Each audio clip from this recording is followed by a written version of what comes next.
საუბრობთ გიორგი კეკელიძის რუბრიკის ახალ სერიაზე სახელწოდებით სიცოცხლის ლიტერატურა. ეს გახლავთ სერია, რომლის ფარგლებშიც ჩვენ გარკვეული პერიოდულობით ვისაუბრებთ ხოლმე წიგნებზე, რომლებიც ადამიანებს უნარჩუნებენ იმედს და უბრუნებენ სიცოცხლის სიყვარულს. გიორგი კეკელიძე შემოგვიერთდება რამდენიმე წამში.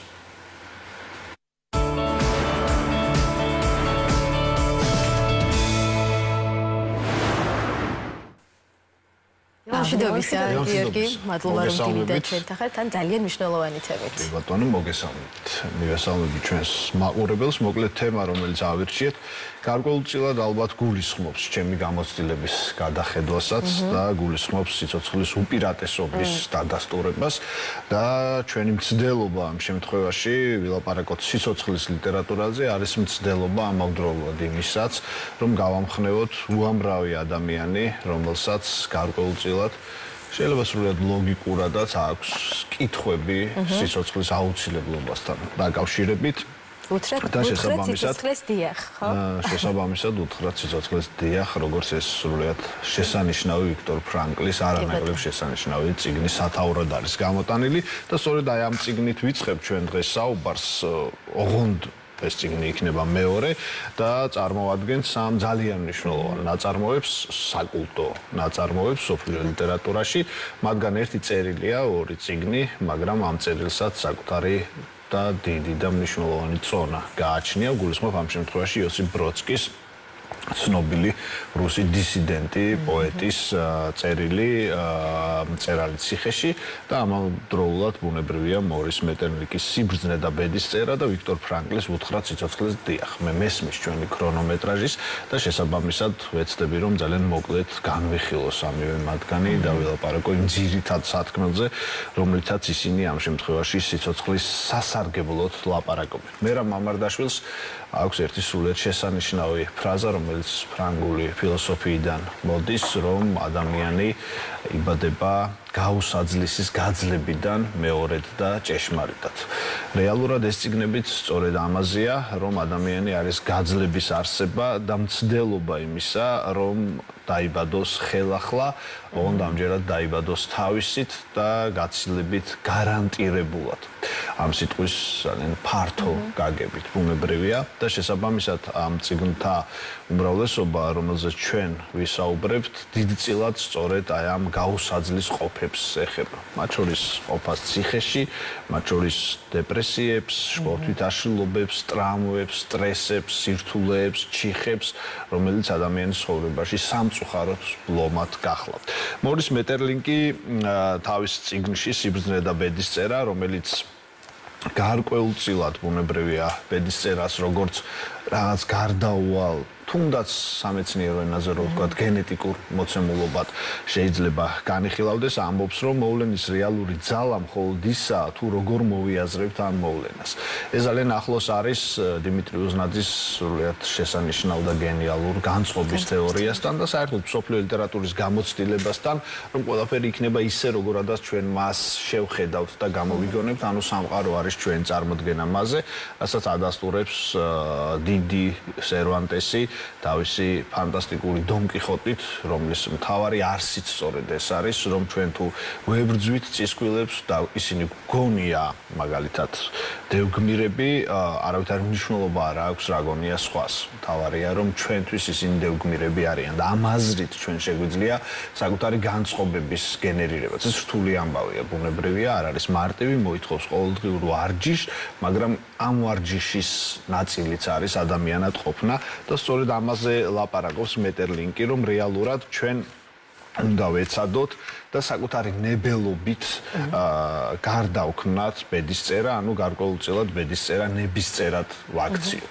და ყველაზე უფრო რთული ჩიხური მდგომარეობები, რომლებიც გარკვეულწილად ბუნებრივია, შეიძლება ჩვენთვის გვბადებდეს განცდას, რომ რეალურად ეს უკვე დასასრულია, შეგვიძლია ვაქციოთ ახალი დასაწყისის ფუძედ.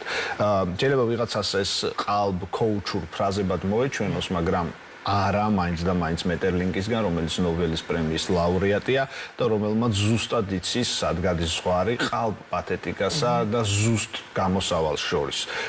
შესაბამისად ის ამბობს, რომ ადამიანად ყოფნა გარკვეულწილად გულისხმობს მათ შორის შეზღუდულობასაც. ანუ ამ შემთხვევაში იგულისხმება ის, რომ რეალურად ჩვენ არ უნდა გავცეთ საკუთარი თავი იმ მასშტაბით, რა მასშტაბსაც ადამიანად ყოფნა ეწინააღმდეგება, ხო? მაგალითად ის ამბობს, რომ რეალურად ადამიანს შეუძლია გარკვეულწილად გაანათოს სხვა, მაგრამ არა ისე, რომ საკუთარი საწვავი მთლიანად ამოწუროს და პატრუკი დაწვას. ანუ ადამიანისთვის პირველ ადგილას აუცილებლად უნდა იყოს მე, ეგო. და თუ ისწავლის საკუთარი თავის დაფასებას, ის შეამჩნევს სხვა მეორე ადამიანსაც. შესაბამისად, სიბრძნე მეტერლინკის აზრით არის საშუალება იმისა, რომ ჩვენ მართოთ ემოციები, გრძნობები იმ საზღვრამდე, რა საზღვრის იქითაც შეიძლება დაიწყოს ან შფოთვითიაშლილობები, ან ტრამვები და ასე შემდეგ და შემდეგ და რეალურად ეს არის მართლაც ადამიანად ყოფნის გარკვეული უპირატესობა და ნიშანი და შესაბამისად მცდელობა იმისა, რომ ჩვენ აი ამ დიდი იარაღით დავამარცხოთ ის მოცემულობა, რომელშიც ჩვენ ვართ. მეტერლინკი ასეც იწყებს ამ წიგნს, რომ დღეს უბედურება კაცობრიობის ისეთივე სნეულებაა, როგორც სნეულება ადამიანის უბედურება. ანუ თანამედროვე ადამიანი სამწუხაროდ თავისი არსით არის უბედური, იმიტომ რომ ეს ყოველდღიურობა, ეს აჩქარებული დრო გარკვეულწილად ამის ძალიან ცუდ თქვათ საფუძველს იძლევა. რაც შეეხება ვიქტორ ფრანკს, რომელიც სრულიად შესანიშნავი ავტორია და ერთ-ერთი საუკეთესო ფსიქიატრი და ფსიქოთერაპევტი სოფლიო თქვათ აი ამ ფსიქოლოგიის ისტორიაში და რომელიც იყო თვითონ მსხვერპლი საკონცენტრაციო ბანაკში იჯდა და მერე ბუნებრივია ამ ყველაფერს აღწერდა შემთხვევით გადარჩენილი რეალურად ფრანკლი ძალიან ზუსტ ანალიზს აკეთებს იმასთან დაკავშირებით რომ ჩვენ გარკვეულწილად ვართ არსებები რომლებსაც ძალიან არასწორი საზღვრები დაგვიდგინეს და ძალიან არასწორად გვეუბნებიან რა არის ნორმალური და რა არის არანორმალური არანორმალურ ვითარებაში არანორმალური რეაქცია ნორმალურია ამბობს ფრანკლი და ჩვენ ამის არ უნდა შეგვეშინდეს და დიდწილად სამწუხაროდ სამყარო გვთავაზობს არანორმალურ ვითარებებს და ეს არანორმალურ ვითარების ალბათ ერთ-ერთი ყველაზე მძაფრი გამოვლინება ბუნებრივი არის საკონცენტრაციო ბანაკები მათ შორის აუშვიცი და მათ შორის ეს წარმოუდგენლად მძიმე სიტუაცია ანუ ადამიანის ეს ორი უკიდურესი სახე ანუ ადამიანი როგორც საშინლად სასტიკი არსება, რომელსაც შეუძლია ყველაფერი გააკეთოს,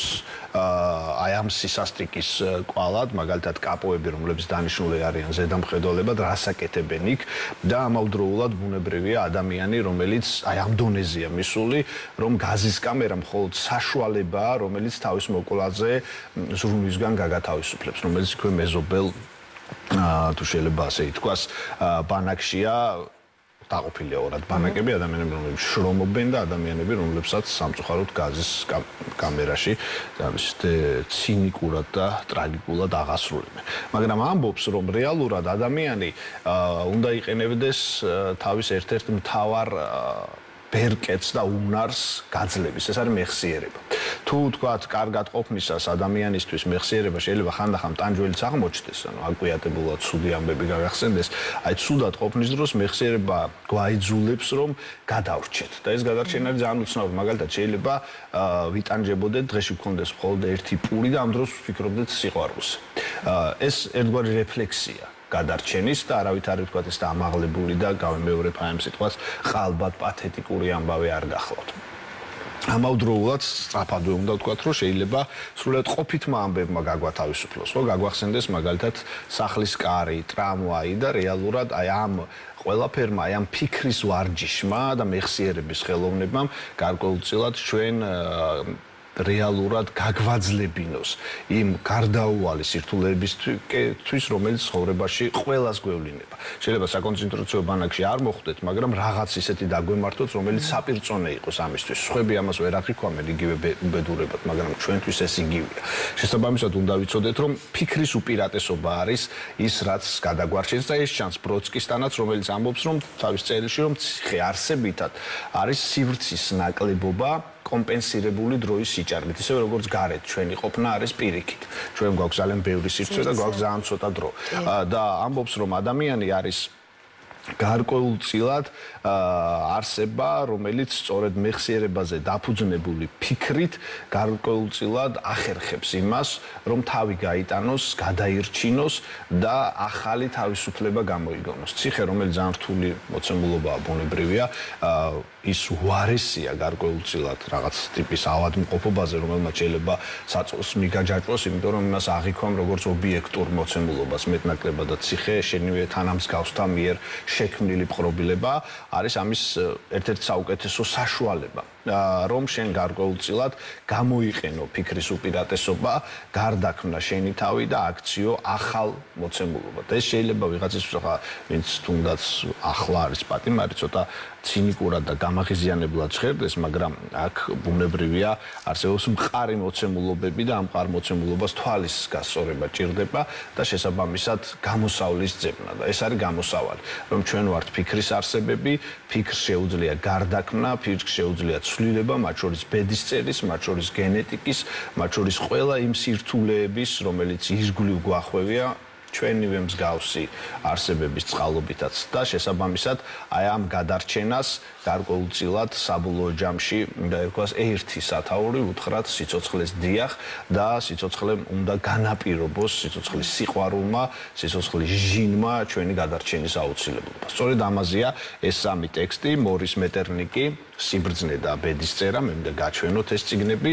ვიქტორ ფრანკლი, ეს გახლავთ უთხრათ სიცოცხლეს დიახ, რომელიც სულ ახალი გამოცემაა, სხვა შორის დიოგენემ დასტამბა და არ გვაქვს ბუნებრივია ბროდსკის ეს წერილი, იმიტომ რომ ეს გაზეთში გამოქვეყნდა ნიუ-იორკ ტაიმსში თავის დროზე და მერე გავრცელდა თელ მსოფლიოში როგორც ერთ-ერთი დიდი და მნიშვნელოვანი წერილი იმაზე, თუ როგორ უნდა გადარჩეს ადამიანი, როგორ უნდა გაუძლოს ყველაზე დიდ და სასტიკ განსაცდელებს. გიორგი, ძალიან საინტერესო იყო, როგორც ყოველთვის, მაგრამ ამ შემთხვევაში კიდევ უფრო გულწრფელი მნიშვნელობით. მადლობა ამ შეჯამებისთვის, ასე ვთქვათ, სამი წიგნის და ალბათ ჩვენ სამ სიტყვებით უნდა დავასრულოთ საუბარი ჩვენს მაყურებელთან, უთხრათ სიცოცხლეს დიახ და ერთი სიტყვა მომეწონა, ბედისწერა შევცვალოთ ნებისწერით. ყველას ბედნიერ წარმატებულ დღეს გისურვებთ, მეგობრებო. კარგად ზანდებოდეთ, ხვალ შევხვდებით ერთმანეთს ისევ და ისევ რვის ნახევარზე. ბედნიერი და წარმატებული დღე ყველას, მადლობა ყურადღებისთვის.